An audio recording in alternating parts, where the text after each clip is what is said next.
What's up, and welcome to another episode of the Grindline Podcast. You're listening to episode 267. I am Greg. I am here tonight with Tyler. Ryan has some softball stuff to do.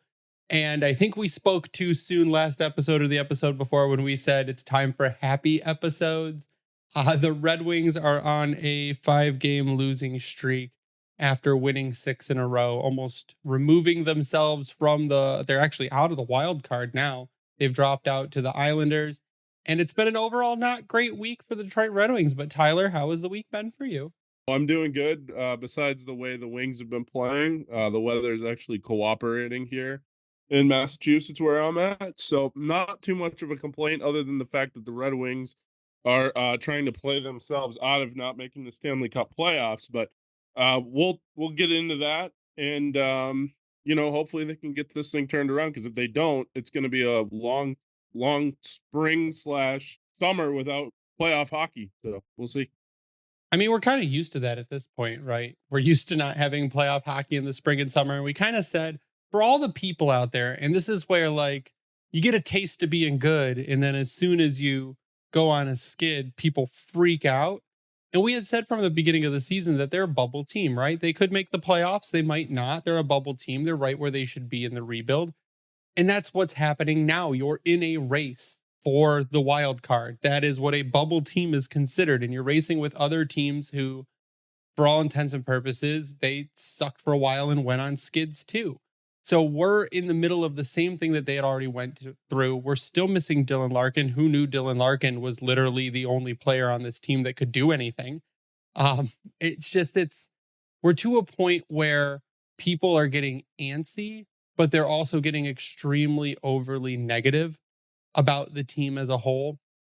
When I think that, yeah, they've had a rough stretch and they played two really good teams. The Vegas Golden Knights, we talked about, improved a ton at the trade deadline. And that game we played against the Coyotes, we played against the Avalanche, and those games were like complete failures. They shut down. It was terrible. But I feel like against the Golden Knights, they remembered how to play hockey. If you watch that game, it seemed like they got it together. They were able to kind of mesh a little better. But again, goaltending kind of let them down there. Defense let them down there. But they seemed more cohesive than they had in the previous 4 losses. Yeah, I mean, the loss to the Islanders was okay, fine. You throw that out. Then you couple that by losing to Florida 4-0, and it was actually a closer game than 4-0, I thought, and I thought the Wings actually played a pretty good game in that. But then you go out to Denver, and you had a couple of days to prepare for that game, and you get your doors blown off. Like that was inexcusable in my opinion. That was absolutely inexcusable to play the Colorado Avalanche, albeit the shorthanded Colorado Avalanche. They made some trades and they didn't quite have all those players in place. And you give up a 7 burger and you can only score twice. And I think they had the lead in that game 2-1, 1-0 and 2-1, I believe it was. So inexcusable. And then to couple that by losing to the fucking Arizona Coyotes on the road at Mullet Getting Arena. shut out by the Arizona Coyotes. By the Coyotes. And then rebounding and playing a really damn good game that you probably deserve to win against Vegas, and you couldn't score in the third period, really. It's kind of what it came down to. I think they outshot them 15-6 or something like that in the third period. And I mean, that's a tough loss, but you know what? You'll take that over a 4-0 loss to Arizona or a 7-2 loss to the Avalanche. And I'll say one thing. I like the way they played against Florida. They just didn't get the bounces that they deserve. In the Colorado game, everything went to hell. Everything. All the defensive lapses, just everything that could go wrong in that game went wrong. So you throw that game out, but then you couple that by getting your asses kicked against the Arizona Coyotes. Thankfully, the Vegas game saw a lot more good habits. Things seemed to kind of come back around, and their defensive structure was a lot better, I thought. So hopefully they can do that against Buffalo coming up here tomorrow night, because these games are all important. And as we kind of alluded to before the podcast started, we're scoreboard watching now. And that 8-point cushion that you had has evaporated in less than a week. So you have to get this shit together, and you have to get it together quickly. Yeah, there are 18 games remaining on the season. Two of the next three are against the Sabres, and then the other one is a rematch against Arizona. Sabres are chasing their way back up. So they're another one that could enter that conversation for the wild card because they've won games. While you were losing, they have been not have been winning, but they have won more. So those are a couple tests against the Sabres where you just got to show that minus Dylan Larkin, other people need to step up. I think that's the big thing. Berggren played against Vegas. He looked good. He needs to continue doing that. He needs to put the puck in the net. He needs to show that offense. And by not trading him and bringing him up, and he should be up through the remainder because if he plays 4 games, he is no longer waiver exempt. So he should be up through the remainder of the season. I think that's Yzerman showing him, hey, we want you here. We want you to be part of this team. We're calling you up. And then when Larkin is back, they'll make some difficult decisions. Not waiving, but trading Klim Kostin made room for this to happen. So again, it's trying to infuse this lineup with a little bit more jump. And you saw that little bit more jump in the Golden Knights game. But I think the two Sabres games, I think are must win games. And most of your games down the stretch, you have to go above 500 because your playoff chances on most sites have slipped below 50%. But what I kind of want to go into is the difference between the previous games to our losing streak and our losing streak games. So the 5 games we played before the streak were 5-0-0. We had 23 goals for, 10 against, 158 shots, 20 penalty minutes. If you look at the games on the skid, we have 8 goals for and 25 against, 129 shots, and 74 penalty minutes. What that shows me is they're playing very undisciplined hockey. They're not shooting the puck. And there are nights where they're letting it 50 shots, which that is an absolute failure on the defense. For a while, they were playing pretty stifling defense. They were allowing shot totals in the 20s, maybe low 30s. But when you let up 50 something shots, your defense has just completely fallen apart. And I don't know if it's wear and tear. Because how do you go from playing that good to absolutely shitting the bed defensively? And taking so many penalties. It makes no sense to me. They got back into the old habits that they had. Was it November that was the bad month, or was it December? It was December was the bad month. We had a great January and a great February, but December was the bad month. Yeah, they got back into a lot of those situations where they're leaving a guy wide open in front of the net.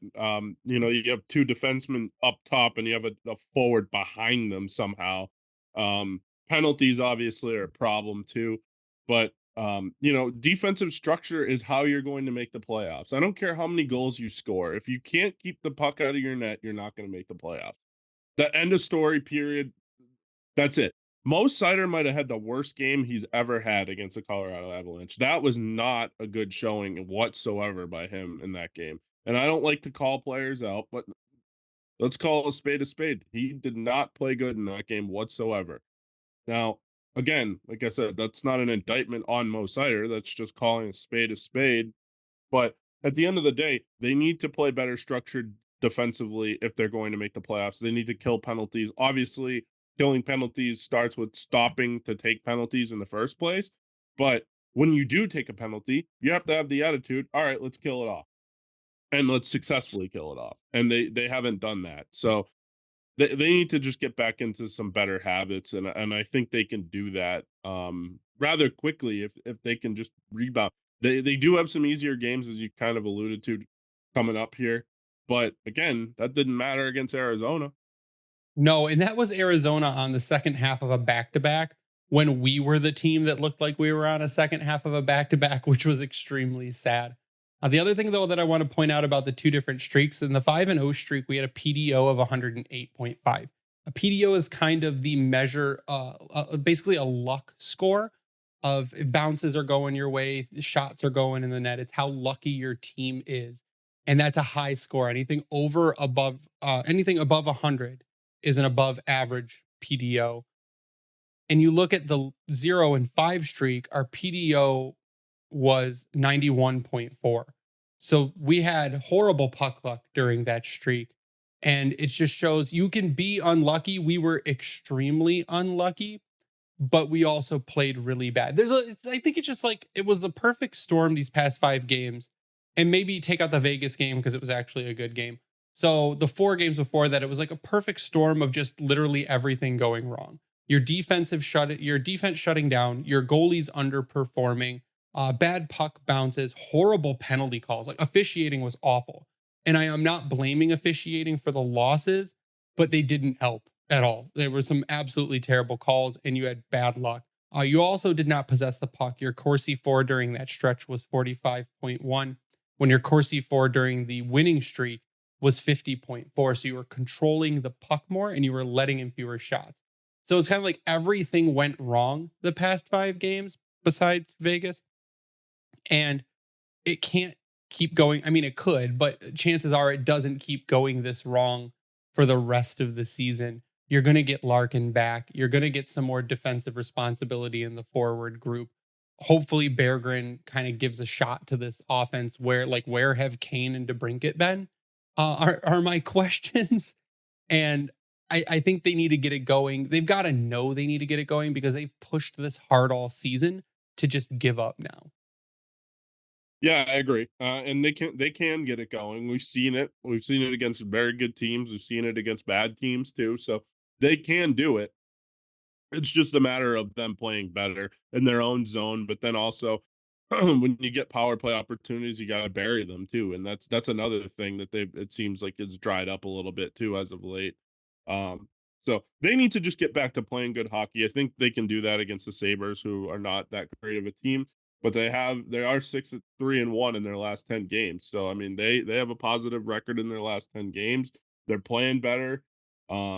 They just got a pretty decent defenseman in Bowen Byram. Bowen Byram. Yep, that's correct. Yeah, so it'll be interesting to see what the Sabres have. Obviously, kind of a team that's also looking towards the future as well. So yeah, I mean, obviously not a great team, but they're still fighting. I mean, they got 65 points, so they're less than 10 points out of it. So they're still technically in it. It's an outside shot that they would make the playoffs, but they certainly don't want the Wings to win. You know that we always talked about at the beginning of the season that Buffalo, Detroit, and Ottawa were the teams that could push for the playoffs. And obviously, I don't think anyone saw the Islanders coming up here, or the Flyers, how the way they're playing. Um, but Buffalo doesn't want Detroit to go ahead of them, and Ottawa obviously is kind of a lost cause at this point. But um, you get the point. I just think that if they can get back to playing their structured games, you got Buffalo twice, you got Arizona twice, and you got Pittsburgh mixed in there, you got Columbus mixed in there, you got another big one against the Islanders on Thursday, March 22nd, 21st at Nashville, at Washington. So Nashville is a pretty good team. Washington, not so much. At Carolina, at Florida. So it picks up a little bit. The schedule does pick up a little bit. So you have to make hay while you can, especially with Buffalo twice, Arizona once, and then Pittsburgh as well, and Columbus. Honestly, though you could realistically win 5 games in a row and be right back in the same situation you were in a week ago or so. So you know what? As doom and gloom as people are making it out to be, if they can go 3-1 over the next 4 games, or 4-2 in the next 6 or something like that, they can get right back into it and right in a playoff spot. So as much as I want to be negative, I want to say, you know what, let's throw those last 5 games out and let's just move forward and see if they can play some better hockey. And I think they can. If you look at the teams that are around us in the standings right now, the Red Wings currently sit at 64 games played with 72 points. The Lightning have 1 game more than us, 65 games played, 74 points. So you win a game and you're right back up there with the Tampa Bay Lightning. The Sabres, like you said, 65 games played, have 65 points. But the teams that you're looking out for are the Islanders, who at 63 games played have 72 points. So they have a game in hand on you and are tied. And the Capitals at 62 games played have 69 points. I'm not really worried about the Devils anymore, have 66 points, but those are teams around you that they see you. They see a chance to move up. and to take a spot. And I think where this all goes to is what Steve Yzerman decided at the trade deadline to do nothing. And he gave a presser, an entire presser. I took notes. I do it every time. I have a very long thread if you don't want to watch the whole video. I recap literally every question asked in a thread on Twitter.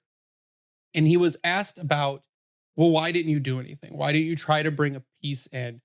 And it's how you balance wanting to make a move with mortgaging the future. And he said basically it's the cost of the player that you're acquiring versus the role that they're going to play. Part of why they weren't active is that they like the depth in the organization, and you don't have to give up picks to bring up people from Grand Rapids. We saw that with Berggren. We could see that with Edvinsson. We could see that with Johansson, where your replacement level player or your player that you think is going to be better than what you have that you're going to have to go give a second, third round pick for, you've already got that in Grand Rapids. And you weren't going to go shoot for high value rental players to try and make the playoffs now because that's not the kind of position they're in. They don't have the team structure or team makeup. You can see that defensively to make a run in the playoffs. So it was really, we've got what we need in house that we can bring up and make moves that way. And he was asked about his thoughts around the league. He says that it was extremely aggressive and it looked like Canadian junior hockey trades with how many pieces were being thrown out to acquire a player. You saw who was the big player, Jake Gensel. You saw how many pieces Jake Gensel was traded for Jake Gensel from Carolina. It was absolutely insane how much they gave up for him as a rental without a contract in place. So Yzerman, I mean, he was blunt. He said, "We're playing well. The guys have gotten us this far. The guys can keep going, and I'm not going to throw away, like, we're not there yet, and I'm not going to throw away pieces that can help build the future or guys in the room that have helped get us to this point in order to pick up a guy that I can get already in Grand Rapids." Yeah, at the time I was kind of pissed off, and like I'm like, how can you not add to this team, even on the fringes? But I guess the more I think about it, the more the cost was high, and the only way that they were gonna do something is if they got like a Buchnevich, where Yeah, that was my hope. I still feel like they had the pieces that they could have done it. This draft is not great, and you're gonna be somewhere in the 20s or 15, somewhere around there. You could have dealt the first round pick, and it could have been someone that you could have kept around. Um, I'm glad they didn't sell, but I think the one thing that kind of annoys me is not even just with Yzerman, but as with general managers in general in the NHL. I feel like there's a lot of there's a lot of talk and then there's not a lot of action. I know there was some action. There was probably more action at this year's trade deadline than there was at last year's, like the specific day of the deadline, because I remember last year it was like a couple days before everything happened. But like I feel like the NHL is still very conservative when it comes to trade deadlines. I feel like a lot of the shit gets done in the offseason, which I really don't understand why that is the case. Like Montreal had a David Savard that they could have traded. They kept him. Like what? Last year the whole what was it? It wasn't Adam Henrique. It was someone on the Ducks that Anaheim could have traded, and they didn't trade him at the deadline. Like, there's just a lot of weird things Ottawa like didn't that. trade Chikrin. Like, that didn't Yeah, make any what are they sense to me doing? either. Like, it just doesn't make sense to me. I understand some players have trade protection and stuff like that. It just like to me, it doesn't make sense as to like why these general managers kick the can down the road. I feel Well, I like. think a lot of it had to do with the stagnant cap for the last few Yeah, years. There was that's no movement or anything. I think you may see it pick up a little bit now because you might see sign in trades. You might see more trades with guaranteed extensions because the cap is going to go up. Next season, you'll probably see it a little bit more, but I think that cap constraints recently have kept it down. Yeah, you might be right, I think that the cap and the whole escrow thing of the players trying to pay that back from the whole COVID situation is obviously not helping it, but like it's just frustrating to watch like a league like the NBA or even the NFL. Like free agency just opened today, and there was 5 bombs that happened basically, and like for the NHL to almost be like the same as Major League Baseball, where like not a lot happens on trade deadline day. I feel like more things happen as the trade deadline goes on. Um, or days before the trade deadline, and less happens on trade deadline day. I feel like it's kind of frustrating as a fan, and I feel like a lot of people feel the same way. It's the same in Major League Baseball, although at least free agency in the NHL, they want to get it done as quickly as possible. Baseball, there's still guys that haven't signed. It's ridiculous. I think you're right. We saw a lot of the frustration online about, well, why didn't Yzerman do anything? How come he didn't improve this team? Why didn't he go out and just get rid of all of the people who are going to be UFAs? And I think he kind of alluded to it in his press conference where they asked him, like, how is the feeling in the room, and what do you think that the culture is like? Do you see do you see this group building? And he said basically that what he has seen so far is that, yeah, he sees a good culture. He sees the guys like getting along in the room, and getting hyped, and happy to be together and play for each other. And that's another thing that you don't really want to mess up, because you saw how Larkin was when they traded off everyone last season. It's admitting defeat. And they're not at a point right now, like they're in the heat of a playoff race. You're not at the point where you admit defeat. And you're also not at the point where you trade guys who have helped you get there to bring in a guy who's absolutely new. And like we said, giving up assets in order to do that when you're not a lock and you're not in a position to go far. So stand pat. I think when we talked to Daniela and the guys from Locked On, it was always it was probably the most likely option going into trade deadline was to stay. Now they did sell Klim Kostin off. That frees up $2 million for next season that could go towards paying Seider or Raymond. And it freed up a spot for Berggren to come into the lineup while Larkin was out. 2 million more to 2 million. Throw it on the pile. Potentially throw towards Steven Stamkos's way this summer. Yeah, we'll talk about it probably next week, where what the UFA market looks like in the offseason. It's okay this year. It's better than last season. Right? Yeah, it's better than last season. So we'll get into that. But I think what we're going to do, we have a massive mailbag tonight. We have a ton of questions that we need to get to. So we're going to take a quick break for a word from DraftKings a little early tonight before we get to our mailbag, because I mean, there's a boatload of questions that we have to get to. So we'll be right back after a word from DraftKings. We know hockey games move fast, but with DraftKings Sportsbook, an official sports betting partner of the NHL, you can score faster than anything happening on the ice. This week, new customers can bet $5 and get $200 instantly in bonus bets. And right now, we might be taking the Red Wings to lock up that second wild card position in the East. So download the DraftKings Sportsbook app with code THPN. New customers bet just $5 on the NHL and get $200 instantly in bonus bets. Only on DraftKings Sportsbook with code THPN. The crown is yours. Gambling problem? Call 1-800-GAMBLER. Visit www.1800gambler.net. In New York, call 877-8-HOPENY or text HOPENY 467369. In Connecticut, help is available for problem gambling. Call 888-878-9777 or visit ccpg.org. Please play responsibly on behalf of Boot Hill Casino and Resort in Kansas. 21 plus, age varies by jurisdiction. Void in Ontario. Bonus bets expire 168 hours after issuance. See dkng.com/hockey for eligibility and deposit restrictions, terms, and responsible gaming resources. NHL and the NHL Shield are registered trademarks of the National Hockey League. Copyright NHL 2024. All rights reserved.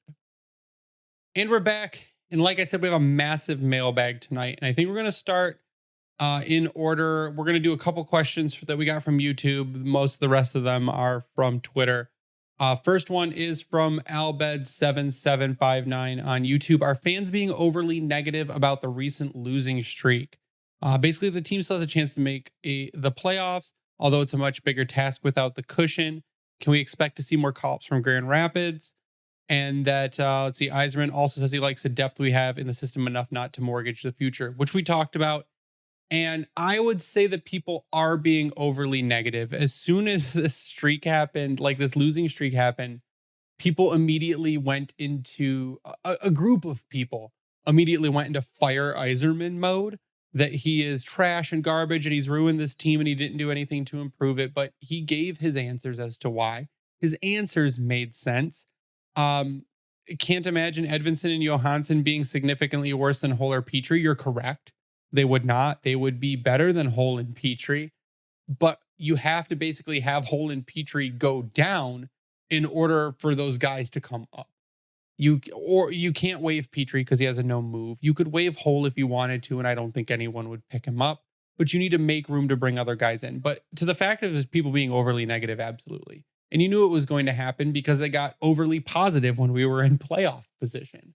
So I would say yes, and that yes, those other guys could help. You just have to be able to make room for them.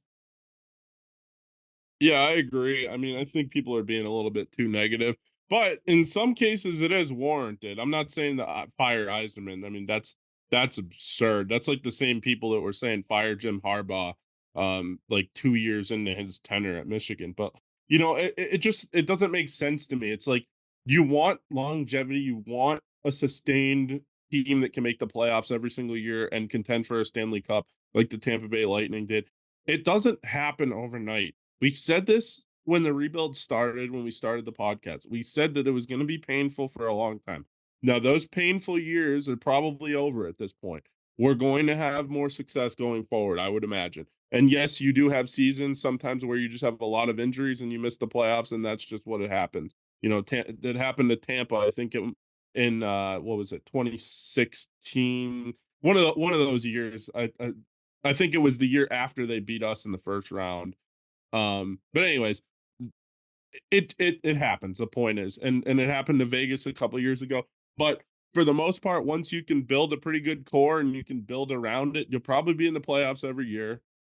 Outside of a situation like that happens, and at that point, then you have to strike while the iron's hot, and you have to get a little lucky. That's just what winning a championship in any sport is like.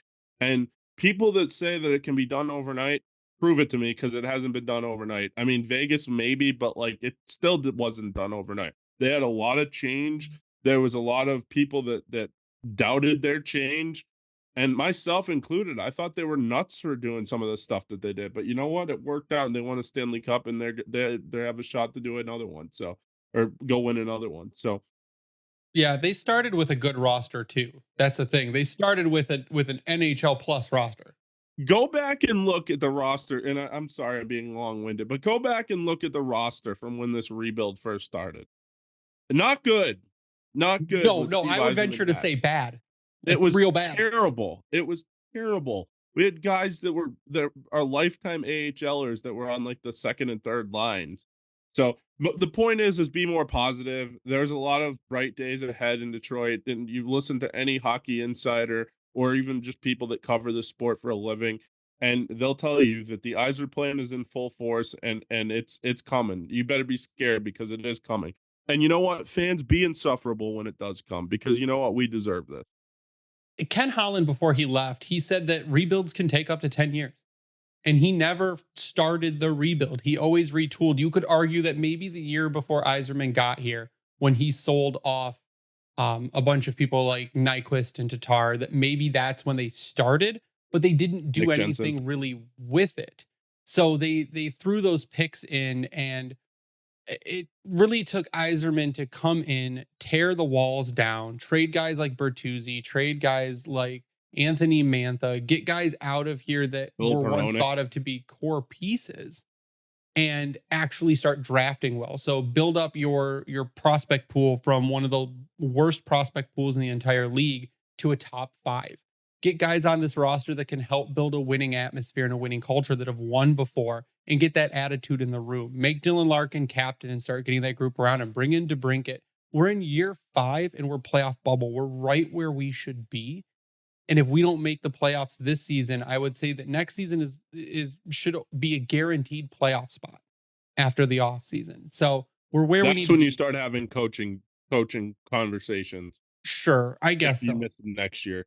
Yeah, but it's, and again, there's a question. There was a question in here about Lalone, and should Lalone be on the hot seat? Let me see if I can find that real quick. Haas at LeJoy Emile on Twitter asks, everyone questions the team's defensive play. Does that not reflect on the team's systems imposed by the coaching staff? Is the head coach on the hot seat during this losing streak? And I'd say no. He got them to this point in the first place. Like his second year coaching, like as a head coach in the NHL, and he got the Red Wings to a playoff bubble position exactly where they should be. by all accounts, the players have said they love him. He works with each player individually and how they respond to different messaging. And I don't think there's a world where Lalone is currently on the hot seat. And it's a slump. Team slump, man. It happens. It's the NHL. And we're at a team we're unfortunately the other teams around us did well during our slump and were able to pull up. But I don't think there's a world where Lalone's on the hot seat. No, I agree with you 100%. There's no way. Again, like I said, if we get to this point this year and they miss the playoffs and they collapse massively, then okay, you give them next year, and if next year they don't make it, okay, well then that's a conversation that we can have at the end of the season next year if they for some reason miss. But as of now, no, it's absolutely nuts to ask that question.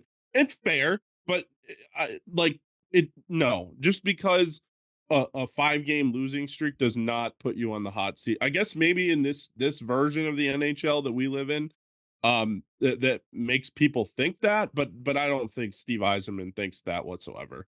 We had a 6 game win streak before the 5 game lose streak. So that also has to count for something, right? One thing I do need to say though is at the end of this season, if these defensive lapses continue to happen, there will be a conversation as to some of the assistant coach, whoever is in charge of the defense. Maybe they change what the scheme is on defensively or D zone coverage or anything like that. But that's a conversation we can have at the end of the season. I'm not willing to have that right now. So the other question from YouTube from at Defective Squash, Dylan Larkin for Hart, he says, he's clearly the most valuable player on this team and in the league. Are we actually better than last year? We got lucky this year. Ottawa and Buffalo have underperformed. Buffalo might still catch us. Do we sell high on Sebastian Cossa? That's a big no. Sebastian Cossa right now in 27 games played in Grand Rapids has a 2.59 goals against average and a 9.10 and a record of 13-7-7. He is developing into the goalie we thought he was going to be.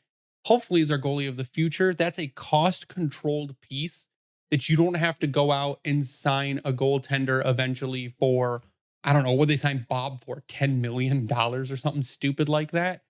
Hopefully, Kosa continues to develop and you have a cheap, cost controlled, what becomes your starting goaltender to where you can go out and buy more high value forwards and high value defensemen with that money you're saving in goal. Because I think goalies are only going to get more expensive. But are they actually better than last year? Yes, they are. Um, I mean, to me, it's almost a night and day difference when you looked at that team last year at where they were and you said, man, the defense sucks. The forward group is like, unless we've got a top 6 and our bottom 6 depth is not great, they can't score a goal. But you're seeing development in guys like Michael Rasmussen. You're seeing development in guys like Joe Veleno. You brought in a DeBrincat who helps massively offensively. You brought in a Patrick Kane who's helped massively defensive or offensively. And then you've got depth pieces and guys like Daniel Sprong who are scoring goals. You replace a Pia Suter with a Christian Fischer who helps defensively.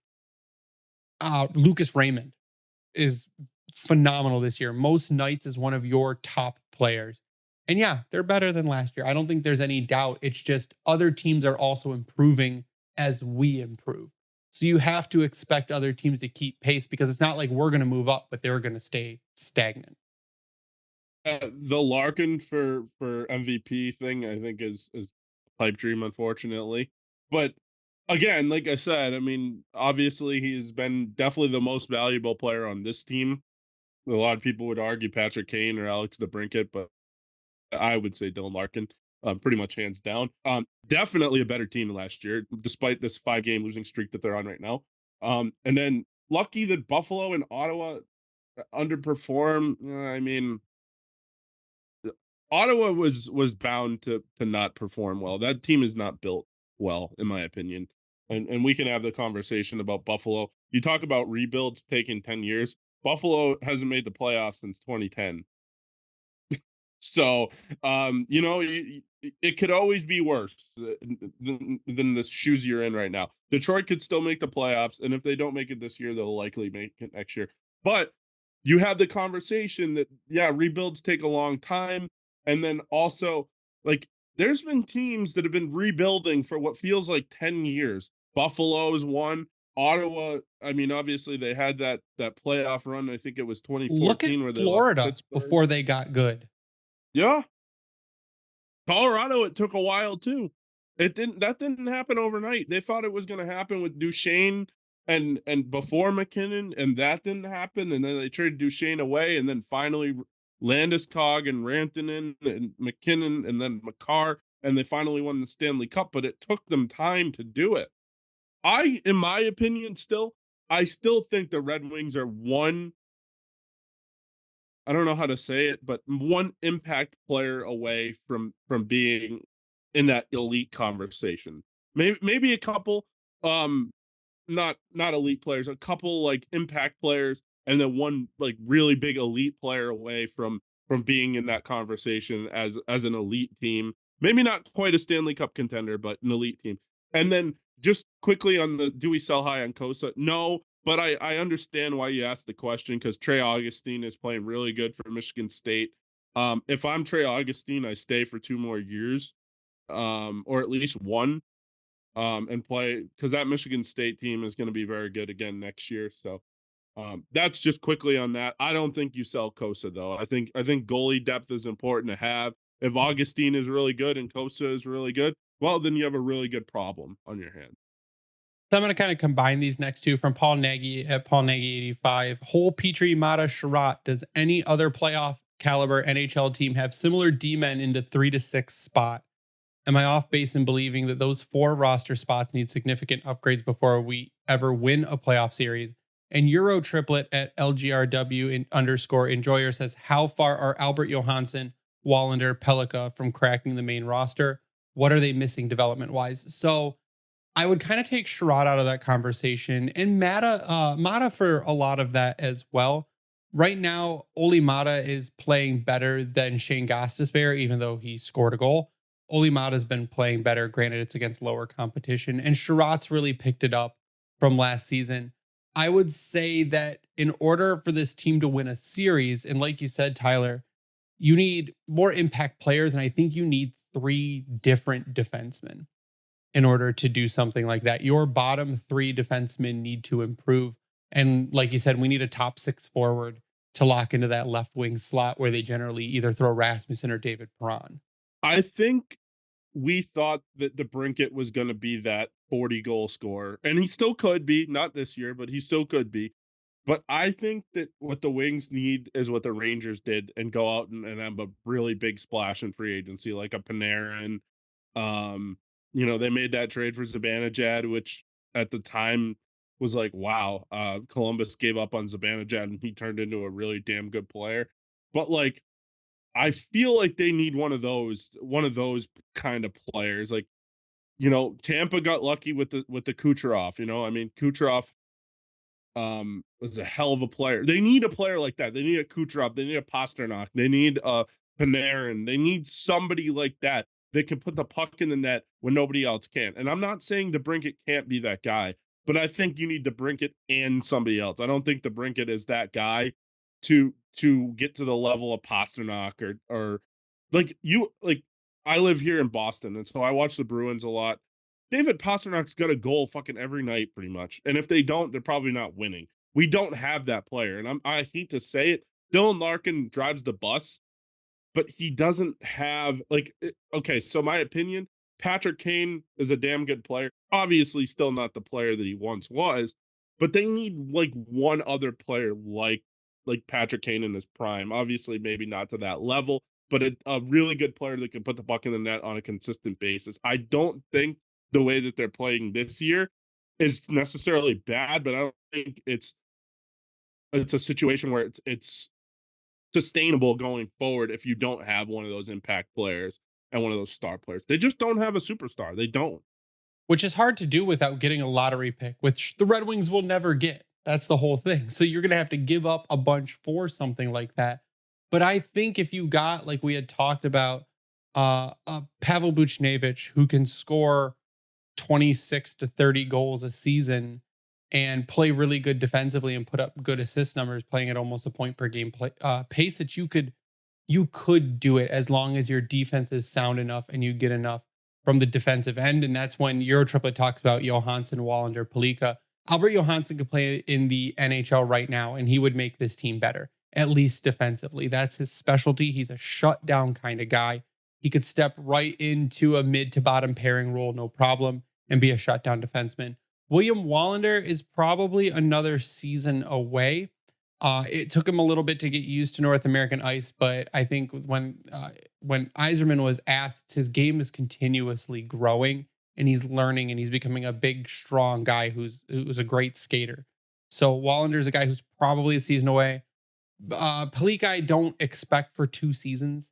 At least he could spend another season in the SHL, depending on how many guys graduate from Grand Rapids. He could go to Grand Rapids next season, but I think he's probably 2 away. But again, that's another guy on the right side who you're hoping comes up and becomes your middle pairing right defenseman who could be a top pairing right defenseman on other teams. So the help is coming through the system. It's just a little further away. And that's part of when Yzerman says be patient. It's because that stuff is coming that we don't need to spend assets on, but it takes a bit to get here because you can't force guys in before they're ready or you stunt their development. I still think that there's a trade to be made at some point, whether it's in the off season. Well, obviously at this point it'll be in the off season, but you just have way too many young defensemen. And I know it's not a problem now, and it's not really a problem going forward, but at some point the rubber's going to have to meet the road, and you're going to have to say, okay, these are the guys that are going to be Detroit Red Wings. These guys are the guys that aren't good enough to make it. And then you have to assess and look at the pool that you have and say, okay, I'm willing to deal this guy, and this guy because we don't have the room for him. Because, I mean, you got to think about it. Going forward, Wallman, Seider, Edvinsson, Johansson, more than likely, Pelika. That's 5 right there. Where's your 6th one? Who's your 6th one? Is it Wallinder? Is it somebody else? Is it a free agent signing? Is it a trade? Like where is you're not going to be able to fit all these guys in there. And I know Sherratt comes off, and I know Holl comes off at some point, and Petry, I believe, comes off after this year, right? It's not a major problem right now, but I'm just gonna say, like, you're not gonna win the Stanley Cup with 14, 23-year-olds. It's just not. That's not. I know it's getting younger every year, the league, but you're still not. You're not quite there yet. So, in my opinion, you need to assess who's going to move, who's not going to move. And then in terms of development, I mean, I think those guys are all on track to becoming pretty good NHLers, albeit at different times. But I'd like to see Johansson tomorrow. And in fact, if I was Steve Yzerman, I'd find a way to either tell Jeff Petry, hey, you have an upper body injury or a lower body injury, and you're going on the phantom IR like in Major League Baseball they do. But that's what I would be doing if I was Steve Yzerman, and I would call up Edvinsson or I'd call up Albert Johansson. I think just even speaking with you, you said Johansson would be the first one, right? I think at this point, because of outcry, it might be Edvinsson. Johansson would be the defensively smart option, I think. Yeah, and I'd be fine with that. I think a lot of the fan base would be fine with that. Sometimes it's not the flashy moves that you make. Sometimes it's the smart moves that you make. And I think that if they were to bring up Johansson, that makes your defense core better right now without having to give up anything whatsoever. Without having to give up anything whatsoever, you just put somebody on IR. Or hey, I hate to say you get lucky that somebody gets injured, but the way Jeff Petry is playing, maybe it's time for him to take a seat or go on injury reserve. Uh, so I don't know. We'll see what happens, but it would be good to see some of those guys. Obviously, Pelika is not going to come over probably until next year or maybe the year after. But yeah, it would be nice to see some of those guys play in the NHL. Yeah, I think in answering the last YouTube question, we also answered Eli's question. What are your thoughts on the growth of the team? Team defense is obviously the flaw. Yeah, that's 100% it. We're gonna move on though to another topic that has been the ire of my conversations recently. From Hockey Fan 19 at Deanna K 14 on Twitter. What is the reason they had to have the patch in the first place? Talking about the priority waste management pass, the Red Wings are 0-5 since putting that emblem on their jersey, which was absolutely unnecessary. The Illich Foundation, or the Illiches themselves, are worth over $1 billion. They got taxpayer money to help build the Little Caesars Arena and the District Detroit, which is not a real thing. It's a bunch of parking lots currently, though they say that more is coming. There was no reason. Money is the reason. I don't understand why you had to go with a garbage company. There were bigger brands. I pulled up a list of all of the subsidiaries because Liam on Twitter at that guy Jace42 asked who should be the emergency backup jersey ad. And I said, why don't you, like, if they did a ad period and you wouldn't do Little Caesars because it's already your arena, the Illich's own Motor City Casino and Hotel, you could have just done what these other people did and put Motor City on your jersey and not had a garbage company who now everyone will make fun of you for because your team turned garbage the minute the garbage logo was put on your jersey. I hate it. My stance is always going to be it's an original six jersey. It's a legendary jersey and logo, and you put you put an emblem on it that's not your own.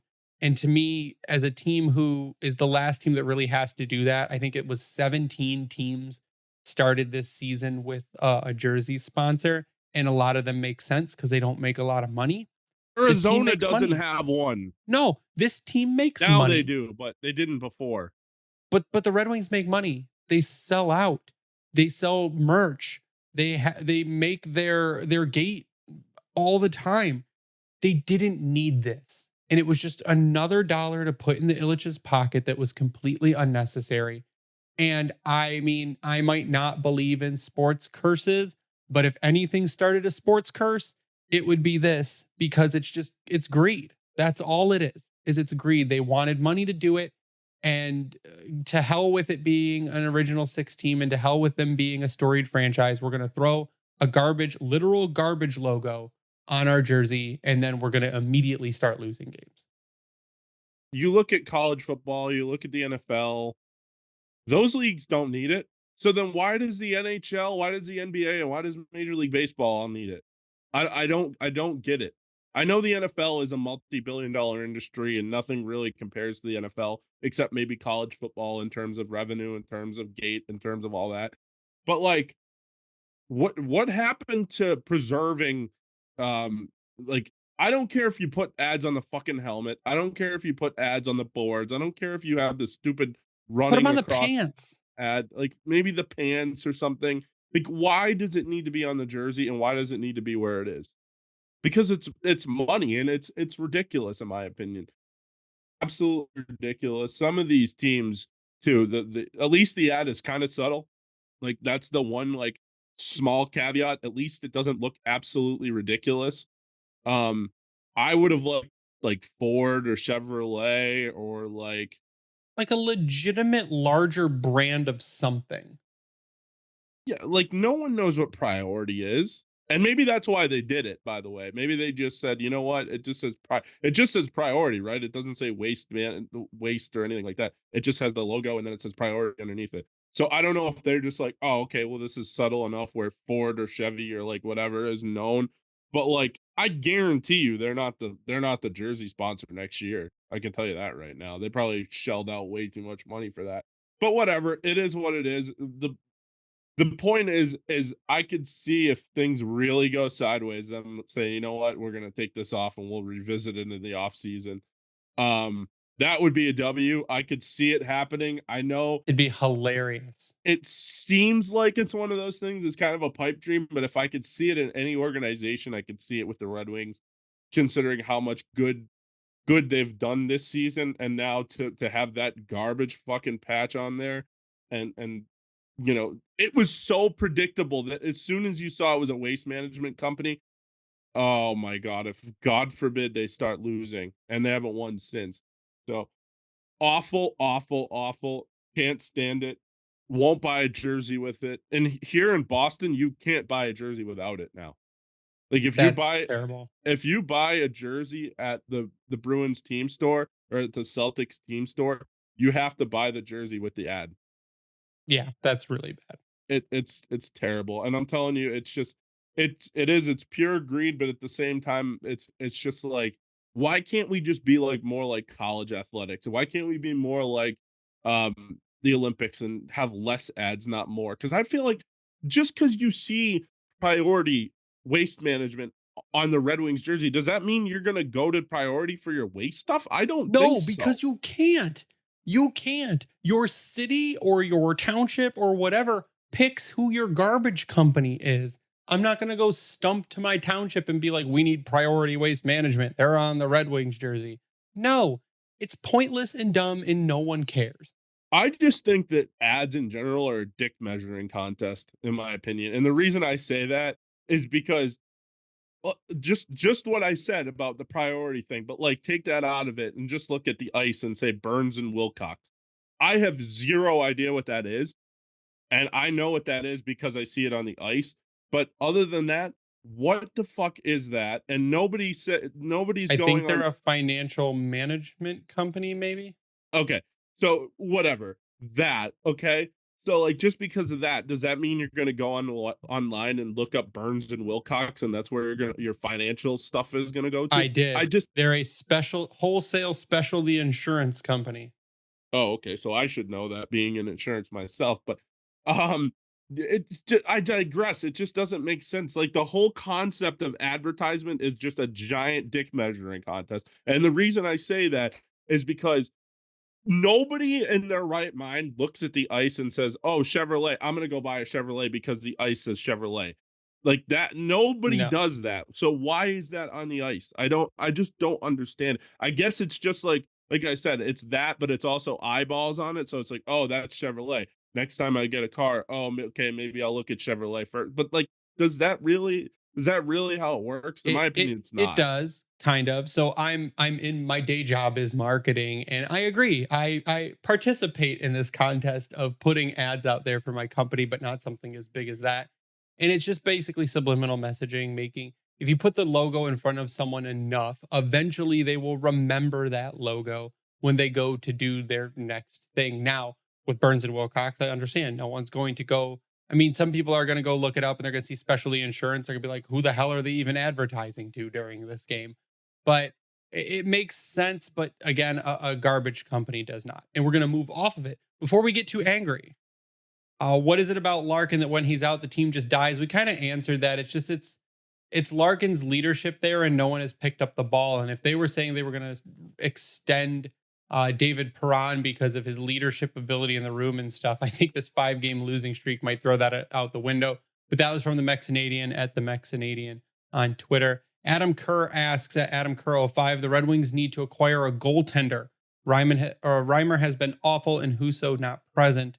Lyon is being overworked and the UFA goalie class is weak. Maybe Kakkonen, which when I pulled up Capo Kakkonen's stats, he has 31 games played with a 381 goals against and an 895 save percentage for the Sharks.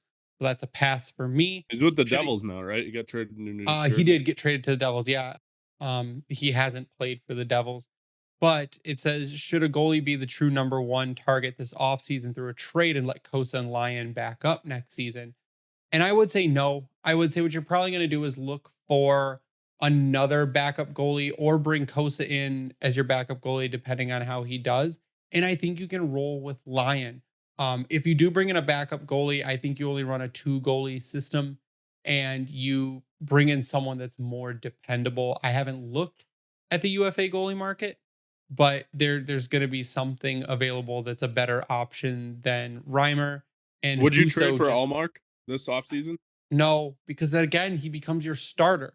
And then you're pushing Kosa back further, or you're pushing Trey Augustine back further. Yeah, but I don't know. I don't know that that's the case. And the reason the only reason I say Allmark and maybe not just Allmark, but do you trade for ex goalie? Because if you look at the NHL now, it's kind of a 1A 1B situation pretty much everywhere except for Tampa Bay. Boston obviously has 2 really good goaltenders. But because Husso, I don't think is the answer. I don't think Reimer's the answer either. I know he's played relatively decent this year, I would say. He's had his games, but there's also been games where he's been hung up to dry. So I mean, I could see it. I'm not saying it has to be specifically Um, it has to be specifically Allmark. I know he had a really good year last year. This year's kind of regressed to the mean, and this is probably more of the goalie he is versus like what he was last year. So I don't know, but I could see them bringing somebody else in and having it be a 1A, 1B situation. Lyon has proven he can kind of take the bull by the horns and be the guy, but I feel like the NHL nowadays, there's less and less guys like that are going to be the guy. And honestly, it's organizations that aren't letting them, because a lot of these goalies will play, 60 games if people let them, but it's just not the way the league works anymore. I do think Allmark would be a kind of that's like a win now kind of move, but I think you could get a solid backup or at least a 1B for Lyon if you wanted to let Cossa stay down there in the AHL. We're gonna fly through some of these pretty quickly because we've only got a few minutes left. From Corey Schaefer at Corey Schaefer on Twitter, what contracts do we take off the books this summer, and how does that look given we are starting to need to think more wisely about how we spend our cap space? I'm going to answer the second part of that first. We have a lot of money coming up. Who's coming off? David Perron, Patrick Kane, Daniel Sprong, Christian Fischer. You've got Berggren, Raymond, and Veleno, who are RFAs. Raymond will get a contract. Gostisbehere is coming off. Mo Sider is not coming off. He will get a contract. We don't need to worry about that. And then I believe it's James Reimer that's falling off. I couldn't fit the whole cap friendly page. Yep, it's James Reimer that comes off. His 1.5 million comes off. We have Ville Husso for another season at 4.75. You probably sign Patrick Kane. I think Emily Kaplan said a Patrick Kane extension could be coming here pretty soon. I might try to keep Daniel Sprong for depth. I would let David Perron walk. I might try to trade Joe Veleno. Berggren could get a contract. Ghost is gone. So you're going to have 1, 2, maybe 3 spots open up in the offseason. You could see some trades happen in the offseason. You could see buyouts happen in the offseason. But as far as having to spend our cap space more wisely, if you look beyond next season to 2025, 26, Robbie Fabry comes off, Olimata comes off, Jeff Petry comes off. So Yzerman likes to keep a rolling cap. We've got a lot of money going forward. Yeah, no issues there. I think the people that come off the books, that are UFAs, I don't think any of them really are coming back outside of Patrick Kane and maybe Sprong as well, because he really has been a good depth piece. Might even be a player that's around when the team is actually ready to win. He's a goal scorer, and it doesn't seem like he's going to slow down. So that might be a guy that you can get cheap and keep him around for a decent extended period of time. And then the Kane thing is interesting, right? Because it's like, what are you going to give him? Is it a situation where you keep Kane, and you paying him $5 or $6 million a year? Like, I guess it depends on what the Kane extension is. I think they'll extend him. I don't think it'll cost too much. I I don't think think he it'll likes cost to a lot be. either. He knows where he's at in his career. He's at a spot where he doesn't need to make a ton of money right now. He's set for the rest of his life. His He's kids are set. comfortable. His kids are set for the rest of their life. So, like, at the end of the day, Kane is one of those guys. I feel like he wants to win, and I feel like he really enjoys Detroit. As weird as that might sound to a lot of people, that he enjoys Detroit. Maybe he enjoyed Detroit when he came here, playing for the Chicago Blackhawks back in those days. So, I don't know. I mean, it'll be interesting to see what happens. I think that they do get that done. I think it honestly, with him seeing where this team is and where it's going to be, I think he wants to be a part of it. From Robert Smith at R1 Smith 1602, who's more likely to get traded in the offseason? And this is going to be quick answers. Berggren, Sherratt, or Husso? Lyon seems to be number one goalie going forward. Room has to be made for Edvinsson, Berggren when he deserves a spot. Maybe better as trade bait. So we kind of answered this a little bit. I think in the offseason, if you had to give me the option of those three, I would say Husso, and you bring in another backup goalie. But Berggren got the call up and looks like he's going to be here for the rest of the season. Maybe that turns around his attitude in re-signing. I don't think Ben Sherratt is going anywhere, and Ben Sherratt's actually been a good enough defenseman coming into the season. What? I said, shh. You're I'm not going to jinx it. You're talking about Ben Sherratt playing good. That's that's a jinx in itself. No, I mean, I think if you trade one of those guys, just gun to my head, it's Husso, and the reason is I mean, he hasn't really done a whole lot in his Red Wings career. I And he's know been it started hurt. off pretty good, and then he's been hurt ever since. So I'm kind of over it at this point, but yeah. From Lucas Mountain at Lucas Smo on Twitter, how do we feel about Buchelnikov becoming the next Kucherov in 4 to 5 years? Man, wouldn't that be nice? Right now, Dmitry Buchelnikov in 55 games played for Vladivostok Admiral in the KHL has 13 goals and 16 assists for 29 points. The kid is only 20 years old playing in the KHL, and I mean, looks really good. A lot of his goals are highlight reel style goals. He's got, I think, another season in the KHL before he can come over. But the kid just looks like he can score, which is fantastic for us. And that's what we need. We talked about impact players. We talked about players that move the needle, and he seems like he's a guy that could come to North America in a couple of years and really light it up. We'll see what happens. Obviously, it took time for Panarin and Kucherov and those guys um, to light it up, but they eventually did, and that's kind of the thing that you got to look towards. We'll see what happens. Obviously, still time will tell on that one. From Technotom at Mr. Gang 23, now that when we kind of talked about this too, now that we're back down to earth after this losing streak, do you see any high end players that could become available? We still have a dire need for elite talent. Also, does it worry you we won't have much flexibility to bring in these types given re signings that are due? Again, we talked about the flexibility. There is a quite a bit of flexibility in other moves that could be made, but I said I would like to bring in someone like a Pavel Buchnevich, even if that is in the offseason to kind of tighten up that top six. And we do need to replace some depth defense, but I think that could come from inside with Edvinsson and Albert Johansson. I just think that overall, this team in the offseason can either improve from outside by bringing in a top end offensive guy and improve from inside without having to spend a ton of money by bringing in a guy like Edvinsson or Johansson. Yeah, I think people talk about players, high end players that become available. Then it depends on what you want to pay, and if Tampa's not going to bring them back. But Steven Stamkos is one of those guys that could be your second line center. Yep. Not saying that.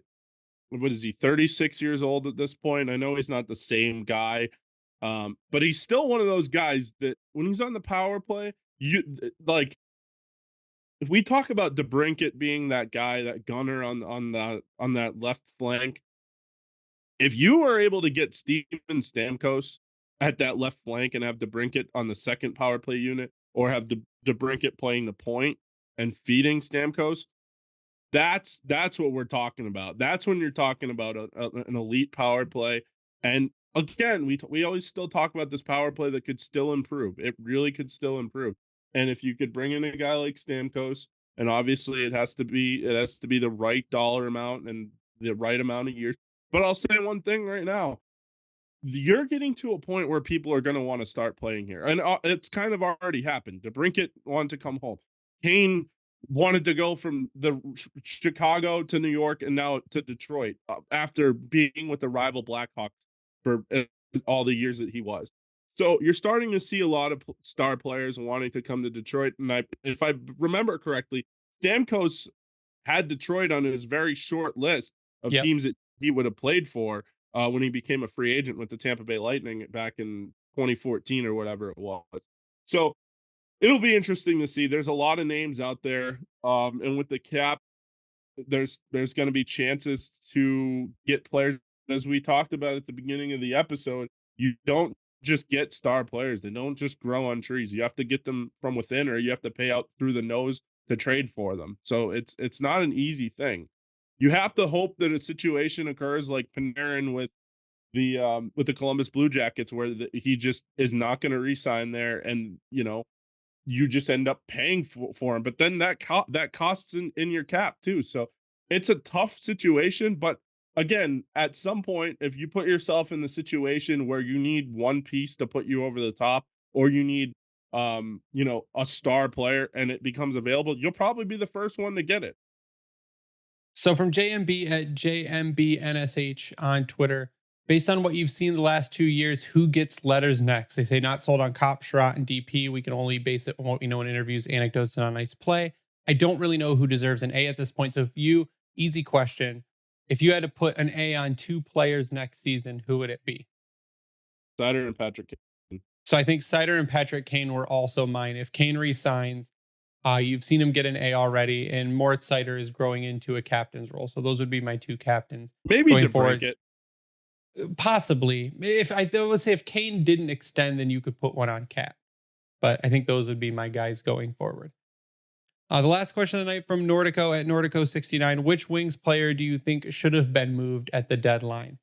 And I would say that if you were going to move someone, and we talked about it, it would have been David Perron. He's getting older.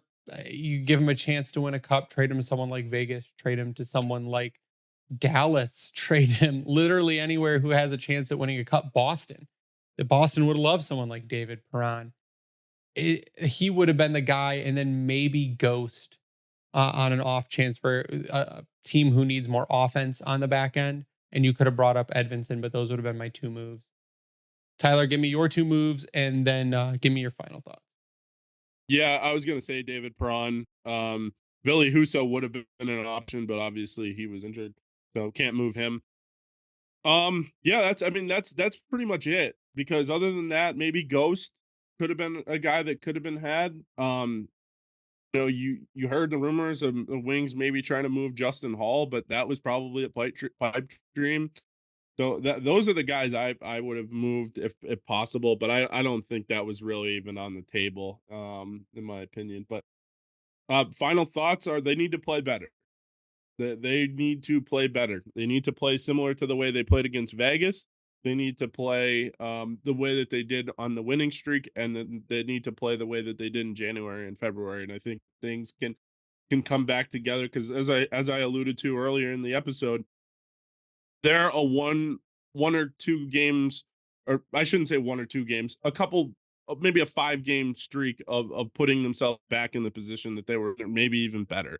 So that's my final thoughts. I think they can play better, and I think they will play better. You can follow me on Twitter at SealDog91.